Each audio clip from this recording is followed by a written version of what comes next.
yaa gurbaa diimaa, yaa Jawaar Mohaammed, yaa Aboo Abiyyi Ahmed akkatti siqjee bo'a. Akka dhalootaattillee qaanitu nutti dhaga'amam.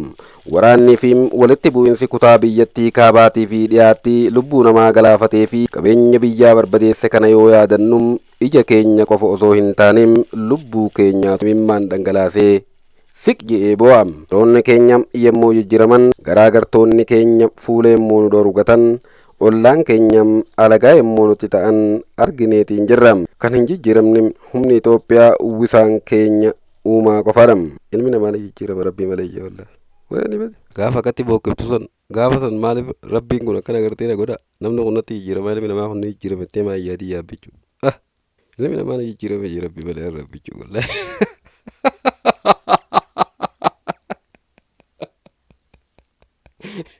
Ilmi namaa kun ni jijjiirama jira. Saboo gaafa akkatti gartee madfii fi taankii qabdu san gaafa akkatti booqqiftu san eega rabbiin kun ni jira eega maaliif dagatte yaa abbichuu keenya maaliif akkana taate yaa obboleessoo.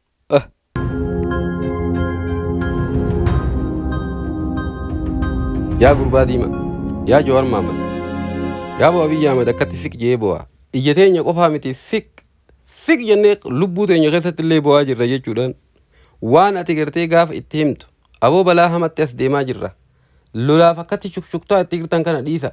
Warri Tigraay illee sargitti deemaatii miti kan madfii gabbaaftanii nama agarsiiftanii je'ee gaafa inni Abiyyi Ahmed atillee galgalaa ganama gartee Itoophiyaa itti farsam jechuu maaltu fidee jee Jawaar Mohaammed gabbahee yaada sirra kan Itoophiyaa itti farsam jechuu eegalee je maaltu fidee jecha kanaawu akkana jechuu tanaawu maaltu fidee Itoophiyaa itti farsam jechuu tana maaltu fidee minaa maxxa nagaan jirra gaa'e.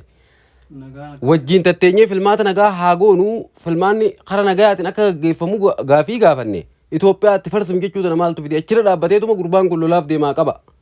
Aboo faranjiin gidduutti baa jarri kun biyya tana diiguu deema jarri kun biyya kana beelessuu deema jarri kun biyya kana lubbuu namoota dhiiga namaa laga yaasudha deema. U'uu jaajee gaafa Jawaar Mohaammed jalqaba gabbahee dubbatu gurbaan diimaan sun. Ahoo gurbaan diimaan sun bari yaa rabbiin beekumsa nama kanneefe wallahi rabbii umriidhaan haa tursiisa. Gaafa san dideet har'aan tana duuba gartaa lubbuu teenya keessatti iyya teenya qofaan miti lubbuun teenya gartaa siq jettee imimmaan dhangalaasaa jirti jee ibsa sii baasa. Ibsi isaan irraan tana baasan kun waan beeta kiristaana muummee ministeera irraa ba'e fakkaata. Waan waajjira muummee ministeera irraa ba'e hin fakkaatu. Beeta kiristaana wayiit irraa ba'een siin jee obboleessa kiyya maal taateeti? Ay Jawaar Mohaammed bakka jirtutti umrii dheeradhu rabbi umriidhaan si haa tursiisu uummata kana keessa. Wallaahi gaafa san duuba warri isa didi irraan tana gartee si kennee bu'aa jirra jee. Uummanni gartaa duraan gartaa nagaa wajjin jiraatu. Uummanni nagaa wajjin nyaatee bulu. Obboleessa fi obboleettiin akka waan biratti wallaalaa jiran jee barboosi jee bu'aa jira bar kabajamtoota dhaggeeffattoota keenya barreeffamni Abiyyi kun dheeraa waan ta'eef baay'een keessan hin dubbifne jeetiin abdata. Jaanjoon Abiyyi jala horiitu sunillee akkanumatti onnee kantiif malee barreeffama ta'u waa takka hin dubbifne. Barreeffama kana gartee sirriitti gartaa gurra isin buusuun gaarii. Oduma jibbinuu namicha kana waa inni barreesse kana isin biraan gahuu qabna. Maaliif? Wayi keessaa huban. Gaafa san zarraaf qabaa kan na lakkisa. Aboo na dhiisa je'ee namichi kun nutti iyyee xarraan tana taa'ee bu'aa jira.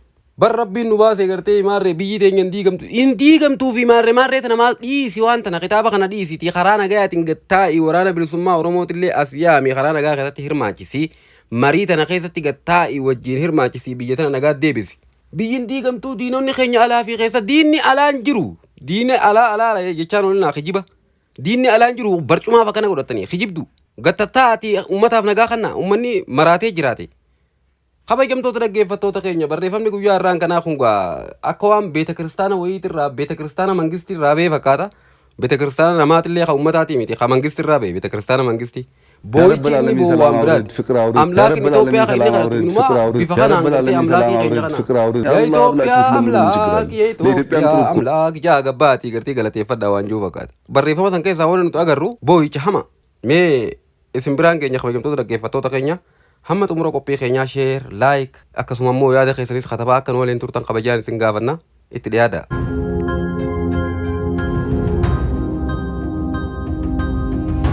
Akkuma kaleessaa har'allee qormaata injifannoo ceenee harka keenya galataaf ni bal'ifna jaa Abiyyi Ahmed ibsa irraan kana baasee keessatti kabajamtoota uummattoota biyya keenyaa hundaaf maqaan Itoophiyaa jedhu maqaa kabajaa rakkoodhaaf harka osoo hin kennin qormaataaf osoo hin jimbilfannee fi gufuuwwan garaagaraa ammoo injifannoodhaan itti gonfatanidha. Seenaa ishee keessatti biyyi keenya yeroo isheen qormaata malee dabarsite muraasa. Tattaaffii cimina ijoollee isheetii fi gargaarsa waaqayyootiin rakkoowwan mudatan hedduu dandamattee as geesseetiin jirti. Har'allee cimina biyya keenyaa qoruudhaaf rakkoo baay'een yoo nu marsanis qaamoleen adda addaa halkanii fi guyyaa lubbuu keenya rakkoo keessa galchuudhaaf walitti yoo dhufanillee garuu ammoo nuti tittiraatuma fuula duratti deemuu keenya hin dhaabnu jedham. Nuti yoomiyyuu warri cimina eenyummaa keenyaatii fi gargaarsa waaqayyootti amannum bacaqii gannaa keessa darbinee ifa birraa abdachiisutu nutti mul'ata. Dukkanaan gamatti ifa boonsaan akka jiru ni beekna. Dukkana keessa akkuma darbine rakkoo har'a nu qunname sababni cehuu dadhabnuuf akka hin jiraanne amanna. Har'allee ciminaa fi jabina uumaan nuu kenneef galata galchuudhaaf duubatti hin jennu. Galateeffachuun humna guddaa bara darbee injifannoon yeroo keessa jirru carraadhaan yeroo dhufu immoo abdiidhaan akka eegnu kan nu taasisudha. Gama biraatiin ammoo galata kana waakkachuun xiinsammuun mo'atamuu fi carraa dhabuudha uuma. Ofii keenyaa fi namoota biroo ilaalcha gaarii fi jaalaan akka hin ilaalle nu taasisa. Qaamni dhuunfaas ta'ee uummanni waan argatetti hin quufnee fi hin galateeffanne hir'uu malee kennaan addaa inni qabu ittiin mul'atu. Rakkoo gahe malee carraa kennameef guddaa ta'ee ittiin mul'atu. Rakkoo gara fuula duraa dhufu malee gammachuun fuula dura isaa jiru sammuu isaa keessatti hin katabamu. Namni galata galchuun rakkoo hamaa keessatti injifannoo fi carraa isaa nama ilaaluu danda'udha. Bubbee fi dambalii caalaa qabeenya dooniidha ilaala. Baay'ina qormaataatii fi rakkoo caalaa hundumaa tokkummaa fi gargaarsa uumaatiin mo'achuun akka danda'amu yaada.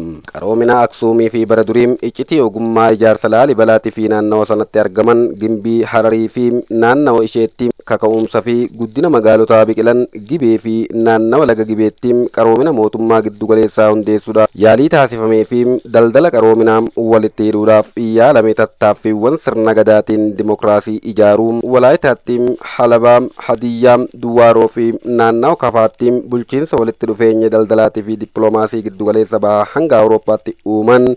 Gondaritti tattaaffii bulchiinsa mootummaa giddu galeessaa ijaaruun Affaarii fi Somaaleetti sirna bulchiinsa odeeffannoo fi giddu galeessummaa bu'uura godhate. Gaambeellaatti ammoo qaroomina dubartootaaf kabaja addaa kennuun Beenshaangul Gumuzitti muuziqaa fi fayyadama meeshaa muuziqaa akkasumas iddoowwan adda addaatti qaroomina mul'achaa turan duubatti deebinee ilaaluudhaan qabeenya keenya ittiin boonudha qabna. Warroota kaleessaa kanneen ammoo akka ittiin boonnu kan nu taasise Waaqayyo waan ta'eef kanaaf isa galateeffanna. Wal qoqqoodinsa bara dabana masaafintii biyya keessa turee fi dhiibbaawwan alaagama koloneeffattootaatiin dhufan biyyi keenya humna hin mul'anneen dandamatteetiin jirti. Seenaan isheetii fi eenyummaan ishee osoo hin badin bara dheeraadhaaf turuun ishee waan nama dinqisiisuu danda'udha.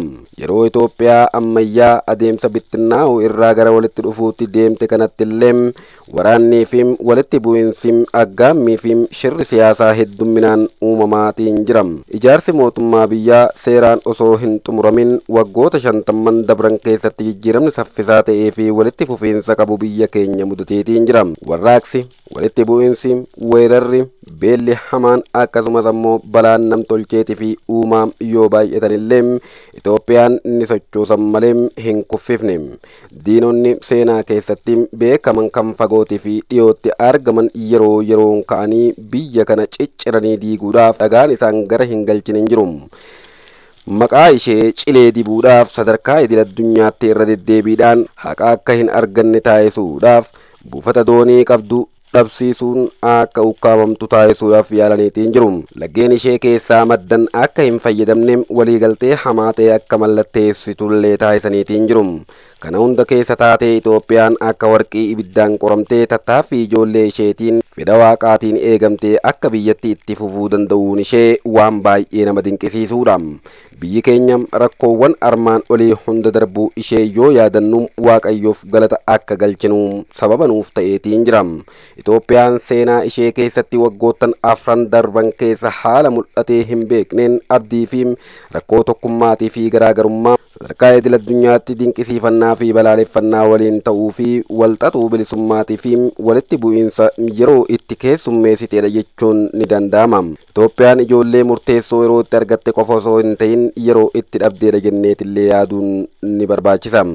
Hidhi haaromsa guddichi Itoophiyaa kanaan boodam hin fayyadu yeroo jedhame xumurametti guutinsi bishaanii xumuramee ibsaa kennuu eegaleetiin jira. Biyyi hiyyoomtuu fi duubatti haftuu jedhamtee waamamtu biqiltuuwwan biliyoonaan lakkaa'aman dhaabuudhaan bakka adda addaatti paarkii ijaaruun imala ishee dachii lalisaa taasisuudhaaf itti fufteetiin jirti. Wabiin jiraachuu keenya ammoo qamadii biyyoota dhiyaa ta'uu yommuu isaan yaadanitti Itoophiyaan qamadii bona keessa jallisiidhaan oomishuu fi lafa qonnaa bal'aa irratti midhaanii fi fuduraalee oomishuun ofii ishee irra darbitee biyyoota biraa gargaaruudhaaf qophoofteetiin jirti.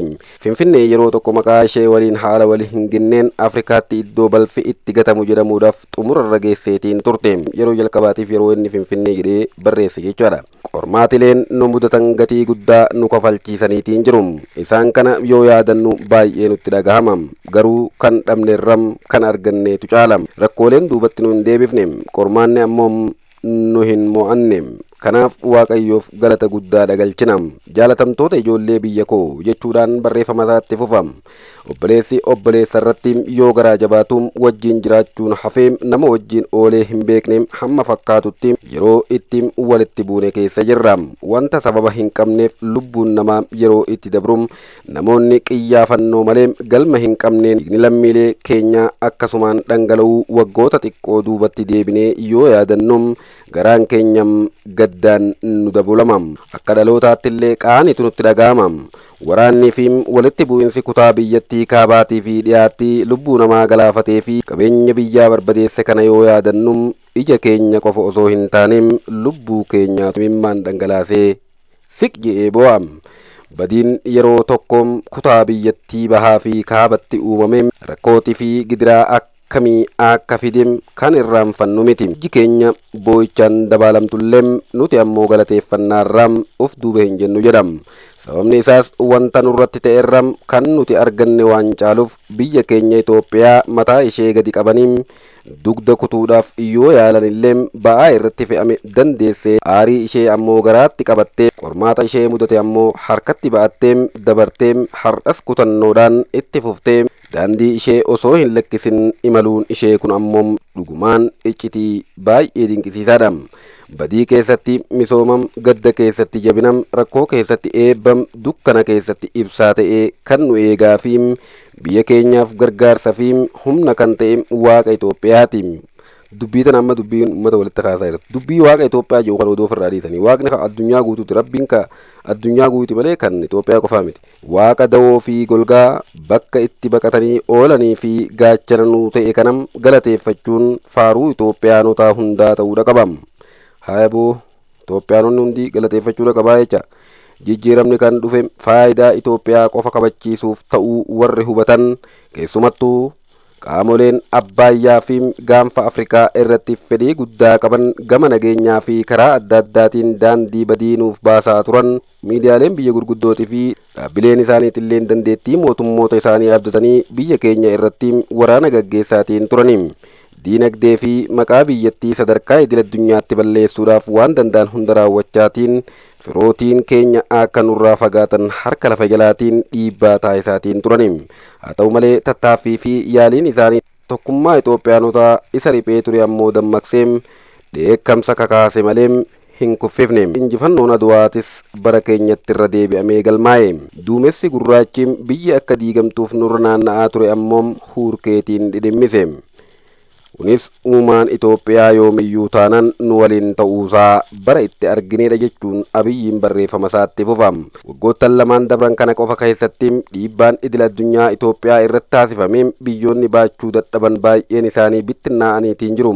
Uumaan Itoophiyaa garuu diinotaaf dabarsee nu hin kennine. Kufnee akka hin hafne hirkannee akka dhaabbannu dadhabnees akka jabaannu humnaa fi cimina nuuf ta'eetiin jira. Har'a Itoophiyaan qaama tokkoon addunyaa dinqisiisaa gama biraatiin taajjabaa itti fufteetiin jirti.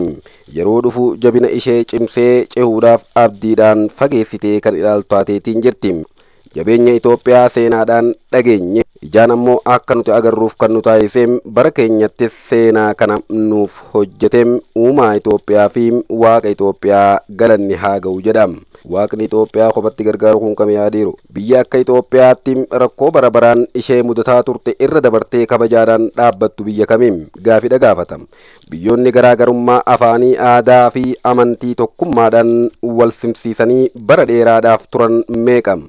Qabeenya lafa irraa fi lafa keessaatiin kan guutaman, qilleensii fi bishaan isaanii kan eebbifamee fi onneen gootummaa fi qaxalee sammuutiin kan badhaafaman biyyoonni akka Itoophiyaa jiran meeqam.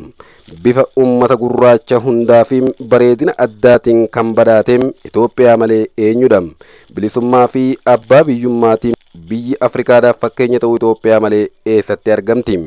Bara duriitii jalqabee hanga har'aatti baqattoota biyya biraa akka ijoollee isaaniitti ilaaluun kan keessummeessan biyyoonni akka Itoophiyaatti waamaman eenyu fa'i?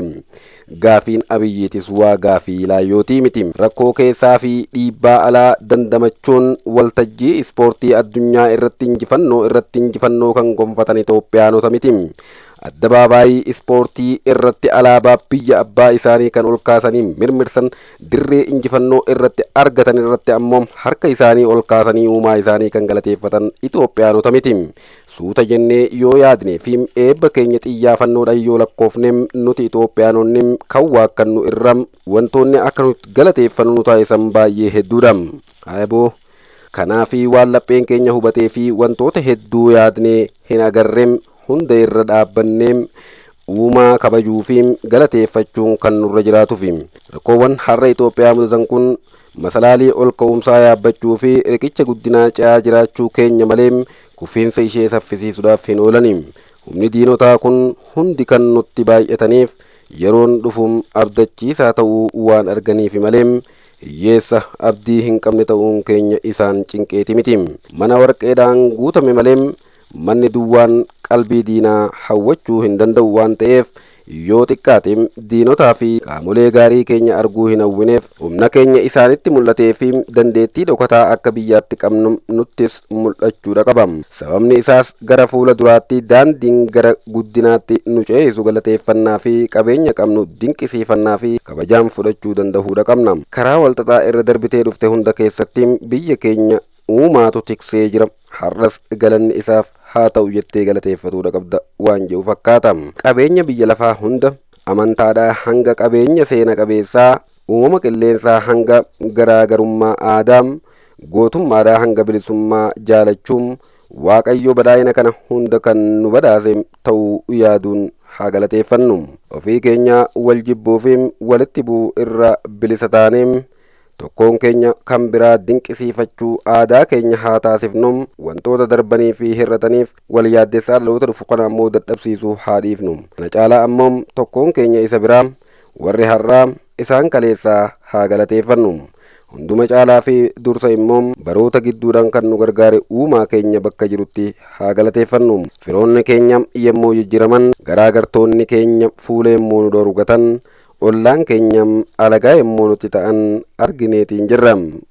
Wayne Eltiraa baana amma yoo begoo biyya tam Keeniyaa fi Eltiraadha tame begoo Suudaan Keeniyaa Eltiraa wayabbichuu kana taate kan hin jijjiiramne humni Itoophiyaa uwwisaan keenya uumaa qofaadham. Ilmi namaa ni jijjiirama rabbii malee ijaa wallaahi wayani bade kan hin jijji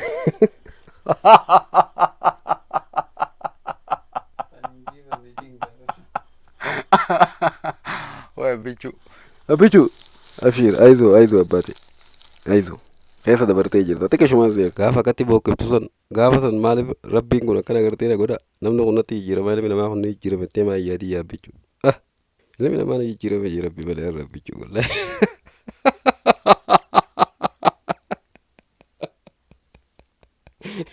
Ilmi namaa kun ni jijjiirama saboo gaafa akkatti gartee madfii fi taankii qabdu san gaafa akkatti booqqiftu san eega rabbiin kun ni jira eega maaliif dagatte yaa abbichuu keenya maaliif akkana taate yaa obboleesso nama mararta wallaahi. Kan hin jijjiiramne humni Itoophiyaa uwwisaan keenya uumaa qofaadha dhugaadha wallaahi. Wallaahi ilmi namaa ni jijjiirama. Waggaa tokko keessa guyyaa 365tu jira. Guyyoota jiran kana keessaa guyyaa tokko galata keenya waliin taane osoo dhiyeessine oolmaa inni nu oole yaadachuudhaaf osoo murteessinee waan baay'atu natti hin fakkaatu. Guyyaa tokko keessatti yoo baay'ate daqiiqaa tokkoof wanta hojjennu hundaa'uu gallakkifnee bakka jirrutti ol jennee wanta inni nuuf ta'e kana yaadanne uumaa Itoophiyaa kana galateeffachuudha qabna. Waggaa fi bara haaraa waakkii fi aariidhaan gaduu fi haaloodhaan qooda keessummeessinu dinqisiifannaa fi galataan wal gargaaruu fi dhiifamaan simachuudha qabna. Uumaa addunyaa uunula ammaa sirrii dubbatila waaqa Itoophiyaa kayyatu san irraa dhiisiti uumaa addunyaa hundaatii fi madda arjoominaa kan ta'e akka biyyaatii fi ummataatti akka hogganaa fi lammiitti afaan beeknuu fi akkaataa amantaa keenyaatiin garaa qulqulluudhaan haa galateeffannu. Weerara hamaa irraa nu eegeetiin jiram afaan bineensaa keessaa nu baaseetiin jiram hongeen balaa hamaa akka nutti hin taane ammoo nu fuuldura dhaabbateetiin jiram diina fagoo fi dhiyoo biyya keenya diiguudhaaf tattaafatu nurraa hambiseetiin jiram pirojektoota gurguddoo jalqabnee fi ijaarsa hidha haaromsaa guddicha akka dhugoomsinu nu gargaareetiin jiram bara durii kaasee hanga har'aatti biyya keenyaa fi ummata keenya iccitii cimaadhaan nuuf tursiiseetiin jiram. Ulfinnii fi kabajni guddaan bara baraan isaaf haa ta'u jenneem daqiiqaa tokkoof bakka jirrutti ol kaanee dhaabbanneem uumaa Itoophiyaatiif galata akka galchinuum waamicha kiyyan dabarsuu barbaada jedha Abiyyiin Ahmad. Hayaboo ol kaaga bakka jirtanii ol kaadha dhaabbadhaa galateeffadha.